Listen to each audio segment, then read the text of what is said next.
Covid की entry देश में खतरे की घंटी बजाने लगी है, क्योंकि कोरोना के केस में तेजी से इजाफा हो रहा है। देश के कई राज्यों में कोविड के केस तेजी से बढ़ रहे हैं और इसकी वजह से लोगों में खौफ भी बढ़ता जा रहा है।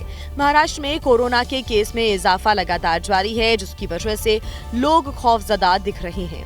रविवार को महाराष्ट्र में कोविड के 65 नए मामले सामने आए। एक्टिव केस की संख्या बढ़कर 814 हो गई है। पुणे में 31, मुंबई में 22, ठाणे में 9, कोल्हापुर में 2 और नागपुर में 1 नया कोविड केस सामने आया है। कोविड से अब तक 300 लोग ठीक हो चुके हैं, जबकि एक्टिव मरीजों की संख्या 506 है। अभी तक 11,501 स्वैब सैंपल की जाँच हुई, जिसमें 814 मरीज कोविड पॉजिटिव पाए गए। वहीं देश में सबसे ज्यादा कोविड केस केरल से सामने आए। देश भर में कोविड के एक्टिव केस की संख्या 3,758 है। गुरुग्राम में 4 नए कोविड केस सामने आए। गुरुग्राम में एक्टिव केस की संख्या 23 हो गई है। दिल्ली की JNU यूनिवर्सिटी में पहला एक्टिव केस मिला। गोदावरी हॉस्टल का छात्र कोविड पॉजिटिव मिला। लगातार बढ़ते कोरोना के मामले लोगों की माथे की शिकन बढ़ाने लगे हैं।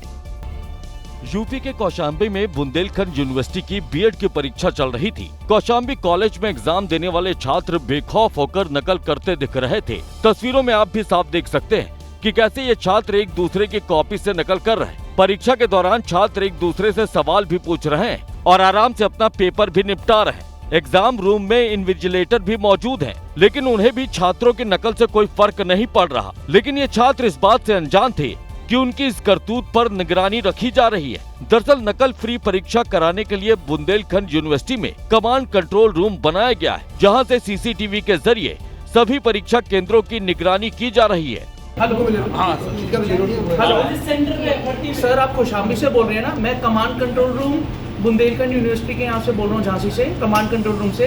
सर, आपका एक सेंटर के क्लासरूम में बच्चे कंटिन्यूस बात कर रहे हैं, एक दूसरे के साथ बात करके वो चीटिंग कर रहे हैं। प्लीज आप जरा क्लासरूम में जाइए अर्जेंटली।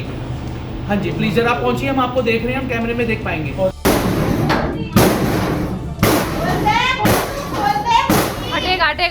हटेगा।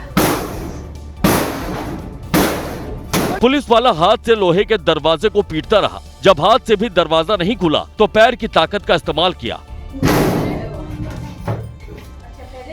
जब पुलिस वाले के हाथ और पैर फेल हो गए तो परिवार हथौड़ा लेकर आए। पुलिस वाला हथौड़े से दरवाजा खोलने की कोशिश करने लगा।